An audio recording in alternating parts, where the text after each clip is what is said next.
Okay, a couple of things to consider. How thick is this bottom? And where does my floor on the inside of the pot, where does that extend to? For this particular pot, it's about here. Just with my fingernail, I gave it a little bit of an idea of where I don't want to go down too low and too far in. The next thing I want to do is, again, that's the right thickness for a thrown pot, for a thrown bowl. This is part of the nesting set. I don't want to leave too much clay on the bottom, nor do I want to leave too much clay here, because then I don't get the height and the width that I want, and I don't get the proper thickness. A nesting set of bowls, they can't be too thin at the top. They'll break, they'll bang against each other, so they have to be sturdy enough as well. So the first consideration is I'm going to remove this excess clay and start to create a curve here that will mirror the inside curve of the pot. It won't look like anything just yet because I'm not going to create the indentation for the foot ring just yet. And I also have to keep in mind how narrow I'm going to go. So the first one was 3 3/4. This one is going to be, yeah, it's going to be about 4 1/4, maybe 4 inches wide.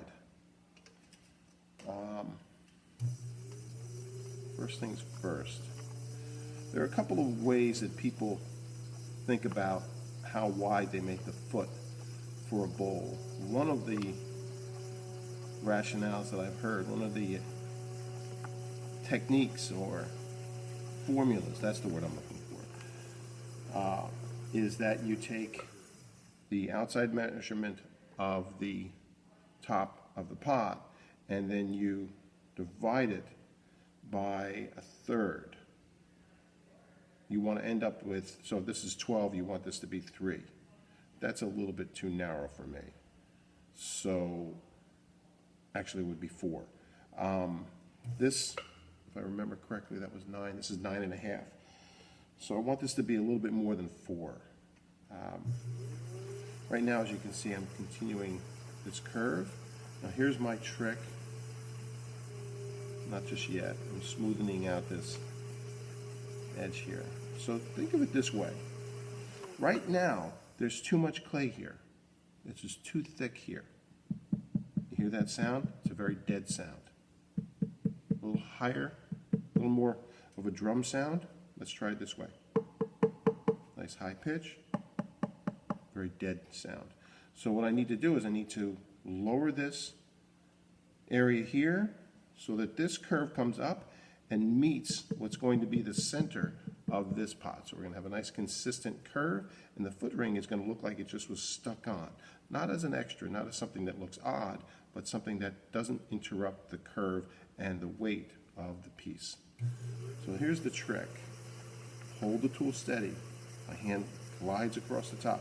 I can do it this way too, where I put a little indentation, but I don't want to do that because that bottom's thin enough. So I hold the tool steady, but with a soft touch. I anchor myself, put my elbows down. I just ever so slightly begin to make an indentation.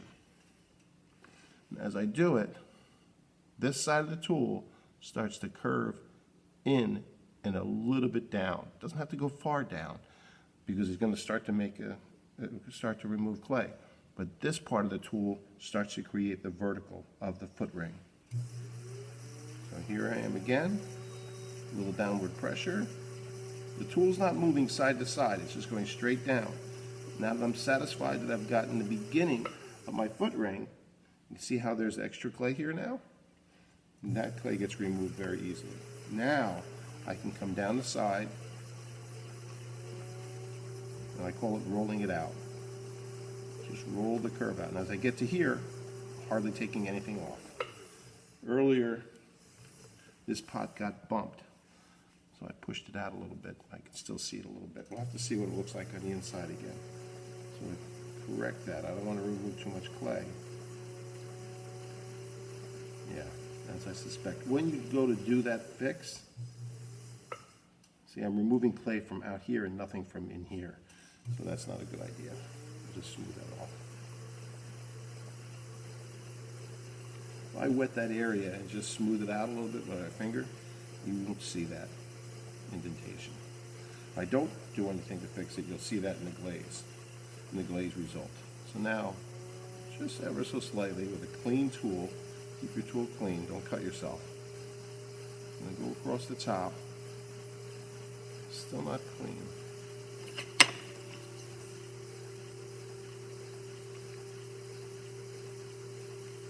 That's better. I changed my orientation. The tool was being held this way. Now I switched it to this way. And I'll explain this in just a second. Just going to take off a little bit. Go right to the middle.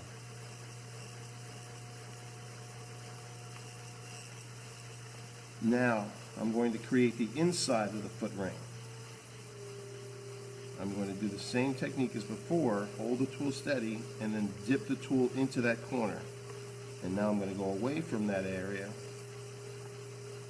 with a nice, level, easy touch. I don't need to remove a lot of clay from the middle. I need to remove enough so that the middle is lower than the outside. I don't think you can tell. Let's see if we can tell this way. It is, ever so slightly. This area is not going to get glazed, but I don't want it too thin because that would make it difficult to glaze the inside of the pot. There wouldn't be enough surface area. It's you always have to be thinking about the next stage. So here I'm just going to round this off a little bit. I don't like a square foot. I like to have that nice and soft and round. Works better in the kiln too. There we go. Nice sharp tool, nice soft clay. If you get the clay at the right time, the clay should ribbon off of the tool. See that? Be very precise. Just enough. So let's do this again. One of the things that's important for me is consistency. So I have this coming up to the foot with the back of the tool, and that gives me a consistent height for a lot of my feet, especially if I'm doing a set. I don't have to be, I don't have to remember each foot ring. They're relatively the same. All right, so let's turn this right side up. Oh, that's a good weight. You can tell right away if it's a good weight. Yes, I can see on the inside that there's a slight bit of, not too much water. Now, just a little bit of water on the sponge, and then smooth it out. My finger. Remember, we don't want it to be noticeable from the glaze, from the glazing. You know, when the glaze goes on that surface, if it's not consistent, you'll see it.